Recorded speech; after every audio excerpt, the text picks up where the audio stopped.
Hey everybody, it's your friend Leon, and I thought I would take a few minutes to talk about some of the common questions people have when it comes to outsourcing their wedding post-production. Now, to start off with, I know it's not a real easy proposition, right? Up to this point, you've probably done all of your own post-production. You've learned your tips and tricks in Lightroom to hopefully have a pretty well-oiled machine. Maybe you don't, though. Maybe it's been tough. Maybe your post-production is eating you alive, and maybe you are thinking about leaving the industry. Maybe you're thinking about hanging up your camera bag and you're going to throw in the towel. I don't know. I hear these stories all the time. I talk with new photographers all the time. Every day, I talk with photographers who are frustrated with their post-production, who can't seem to get ahead with their post-production. They can't even seem to keep up with their post-production. And so anyway, naturally, there are some common questions that people ask when it comes to outsourcing their image editing. To be fair, though, let's start with this idea. It took me a long time to accept this phrase, this one word, outsource. I never liked that word before, in our context at least. To me, the idea of outsourcing is more of a commodity. It's something that you do with something that, doesn't really have any real risk to it. It's kind of a commodity type thing. I feel, if you're going to outsource the production of widgets, then, that's fine. Because you just, you're pouring metal into a mold and you're going to make these little parts for a machine or whatever. That sounds fine. But when it comes to post-production, wedding post-production, it's a highly personal type of thing. And I understand how that is. I understand how personal it is. I'm a photographer too. If I were to send my work to somebody else, well, which I do actually, I understand. I can put myself in your shoes. I can understand how that would be really difficult. So, having said all that, I finally agreed to start using the word outsource just because it's what everyone uses. But I really tend to prefer the phrase partnership.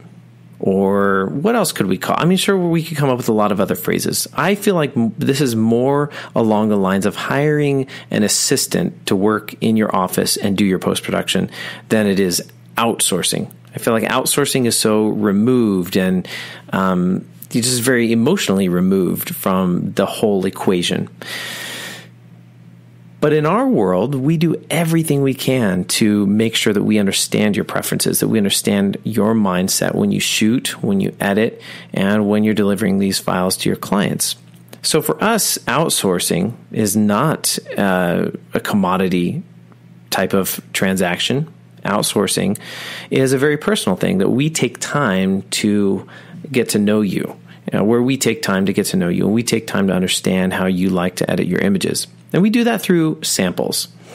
So I'm going to walk through a blog post that I created a long time ago that just has some ideas, some kind of concepts that I want you to think about when it comes to outsourcing your image editing. Point number one, there's only one you in the entire universe. Now, you need to know for sure that we've got your back, but this is definitely going to be an exercise for you in letting go. We're going to do our absolute best to establish that clean and consistent edit from beginning to end within all of your preferences, but there's always going to be a little difference in how you edit your images and how we edit your images. There's always going to be a tiny gap. Our goal is always to make sure that that gap is as small as possible, of course. But the fact is, there's only one you in the entire universe. And so maybe a couple of points of contrast here, or a couple clicks of warmth or cool or magenta or green or whatever. There's always going to be a small variance. Our most successful clients always trust us with this first pass on the color. Our goal is to get every image up to its best potential using global edits for exposure, contrast, white balance, etc. And basically everything in the basic panel in Lightroom. Now, when I say global edits, that means that we're not doing any kind of specific dodging and burning or any retouching or any selective color editing. It's something that's being done to the entire image. So if we're adjusting the exposure, it's done to the entire image, or the contrast is done to the entire image, rather than finding little local areas that we're going to edit, or selective editing. So global edits is what our clients rely on us for, making sure that everything looks clean and consistent from beginning to end. Once they get our catalog back, they find their favorite images, and they spend some time creatively tweaking those images before they send them on to the client. Now, most of our clients, our happy clients, often report that since we've already carried the heaviest part of the workload, they actually feel more excited and more creative and more eager to edit those images, those smaller number of images, than before. I mean, think about it. As a photographer, you come home with 5,000 images from a wedding, and you cut that down to the best 700. You've already maybe spent several hours on this edit to this point. Now you've got to do the color, and we're just talking basic edits. Now you're going to spend another several hours doing the color. Being inspired at this point to do your best work can sometimes be really challenging. So imagine you send off your images, you get it culled, you get the best 700 images, color corrected, already clean and consistent from beginning to end, ready for you. Now think about how you can find those images that are your favorites. Maybe your favorite 5 or 10 or 15 or 20 images. And you apply your own creative tweak to those images. Maybe you've got some presets you like. Maybe you want to do some black and whites. Maybe you do just some extra polish to those files before you send them on to your client. Find those hero shots. And then at that point, you've got so much more creative juice left in the tank that you can take care of those images easily. Okay, so that's just a mindset thing. I want you to remember there's only one you in the universe, and there's always going to be a little bit of gap between what we provide to you and what you would have done. Number 2, that there are 2 easy ways to get started. Now, some people like to send in a dozen. I like that. Some people like to send in a dozen sample images for us to process. We'll do that for free. And when we post those for you to review, your feedback is what helps us build your personal style guide. And that style guide travels with all future orders.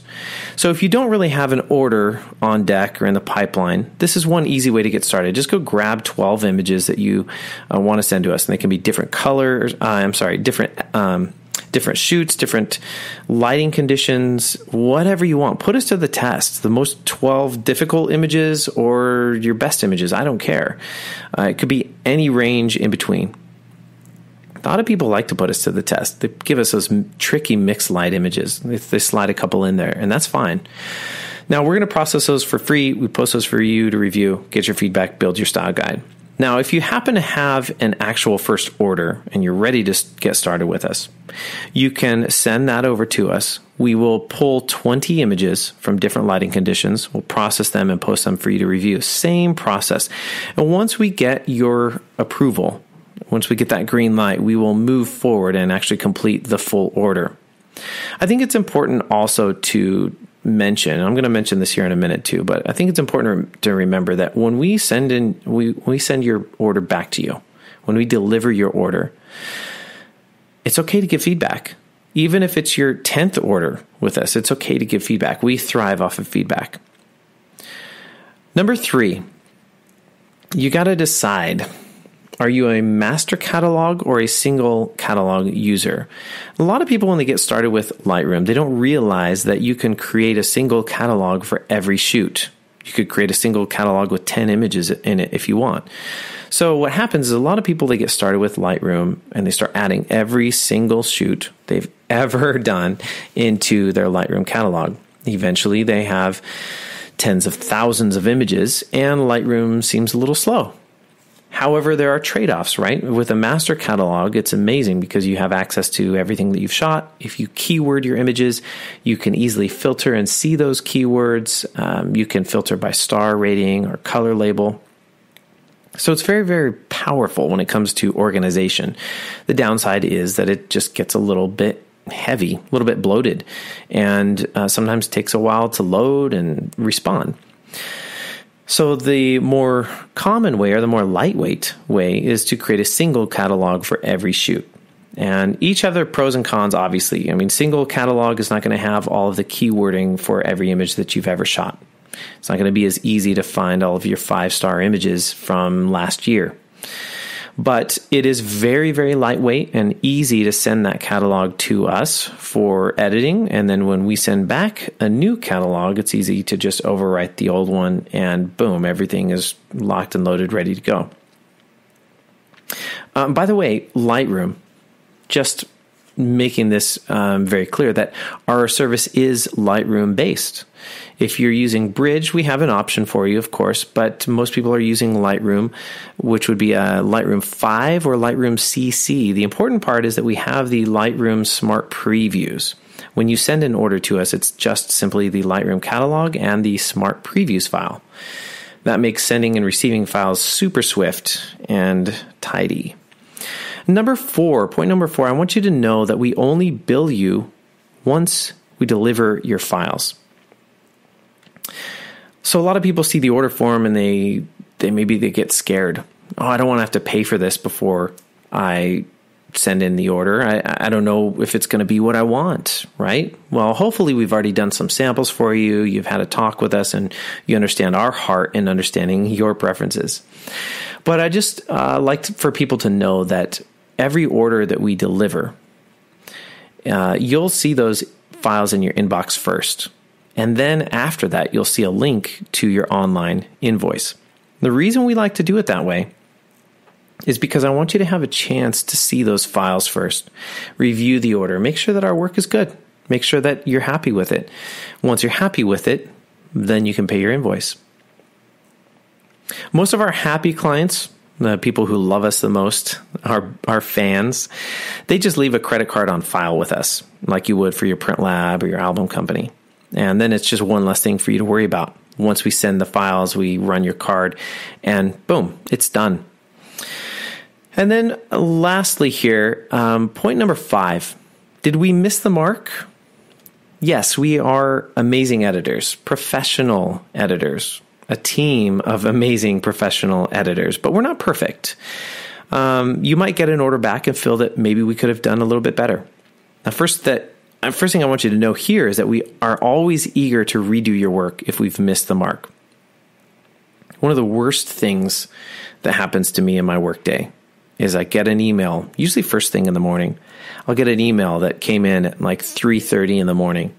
And it says, Leon, thanks so much for your work, but I had to stay up late and fix this job because the reception was a little too warm, or the portraits were a little too contrasty, or whatever. I mean, whatever reason you might think of. And it pains me. It's painful to read these emails from clients who are maybe new to this and they just stayed up through the night to fix it themselves. I understand the urge, right? You get your job back and you say, well, I don't want to do this back and forth business. I don't know how long it'll take. I'm just going to fix it real quick myself. But I want you to stop right there. If you ever get an order from us and you feel like we missed the mark, just shoot us an email with a couple of screenshots. Let us know what you're seeing. Now, sometimes there's just a little technical glitch. Maybe there's just something that's a real super easy fix. Done within 10 minutes. You've got new files. But if it's not, if it's something where we definitely missed the mark on your preferences, then I want to know. Your order will go back into production. It'll go to the front of the line, and usually it only takes us about 24 hours to get you new files. The other thing here, though, is that it's possible that the difference might be so slight that you can easily use Quick Develop module. I have to say that a lot of people aren't familiar with the Quick Develop module. And it's one of the most powerful tools in these scenarios. Let's say you get an order back from us and you feel like maybe one section is a little too bright or too dark or too warm or too cool or whatever. It's actually very, very easy to fix it in a matter of seconds with a Quick Develop module. So in the library mode, or in the library module, you just hit G on the keyboard. That puts your view into grid mode so that you can see all the thumbnails. Then you just select the images that you want to adjust. And you'll see over on the right-hand side in Lightroom, you'll see all those controls that you usually see in the Develop module. The difference is that these are buttons instead of sliders. Now, when you click a single arrow, it just adjusts all the settings relative to their current settings. When you click a double arrow, it just adjusts in greater increments. Now, remember, even if these images have different values, maybe they were shot with different cameras, it bumps them up or down relative to their current settings. So it's a very smart adjustment. It's not going to wipe the settings that we have delivered to you. It's actually going to take those sections and just warm them up or cool them down or brighten them up or darken them down, whatever. So I highlight this because sometimes there's just a quick fix that needs to be done. Hey, this section is just a little bit too bright or a little bit too dark. Okay, can it be fixed in Quick Develop? If so, boom, you're done and you can move on. But I find that a lot of people don't know about Quick Develop, or it frightens them because they feel like they're going to wipe all of the settings that we've applied to their images. So this is a quick and easy adjustment. You can bump all of the images in a certain direction without having to go one by one or having to send the job back to us and wait another day if it's just a quick fix. So there you have it. Those are some thoughts on outsourcing your post-production. I hope that gives you a good idea of what to expect when you work with us. I think, the main thing to understand is that this is not just some kind of autocorrect pipeline and we just shoot them down the line and hit auto and just shoot them out the other side. Our team is very deliberate and very well trained, and our process is to not only capture your preferences in the beginning, maybe we invest a little bit of time in the beginning to capture your preferences, but those go along with your orders in the future. And if in the future you need to refine those preferences, let us know. Also, important to know that if we miss the mark, we've got your back and we'll fix it for you. We always want to know how we can serve you better. And then lastly, hey, we're the friendliest place. We're the friendliest service on the planet. So if you have any questions, don't be shy, okay? I know that outsourcing your image editing is not necessarily the easiest thing to do, but I promise that there are great rewards when you do so. Most of our happy clients just have nothing but great things to say about their productivity. Usually it's in the form of, I'm able to book more weddings. I'm able to take more consultations and get more bookings. I'm able to work on those blog posts I've been meaning to do for months now. I'm able to call those vendors and network with other vendors who can get me referrals. I'm able to take better care of my existing clients, give them better attention. One last thought is this idea of letting your clients know that you use a service. A lot of photographers are afraid to let their clients know that they use a service. They feel like maybe their clients expect them to do all the editing and that maybe their service is less than stellar if they have to rely on a service. However, I've had many big ticket clients, those clients who charge a lot of money for weddings. I've had a lot of those clients say to me, I'm just straightforward with my clients. My clients know that I use a professional service. And I actually promote that as a photographer because it separates me from the others in my industry, in my market. I tell my clients that I have a professional team of editors who are very attentive to the details and who will take care of this for me. And they report that it not only bolsters their image as a legitimate brand, as a legitimate photography service, but now their clients understand a little bit more about their business, that the photographer is now focusing on what their strengths are, and they hire other people around them and they build a team around them that creates a better service in the end. So those are some thoughts for you. I hope that helps. As always, don't be shy. Be in touch if you have any questions. we are here to help. Take care, everybody.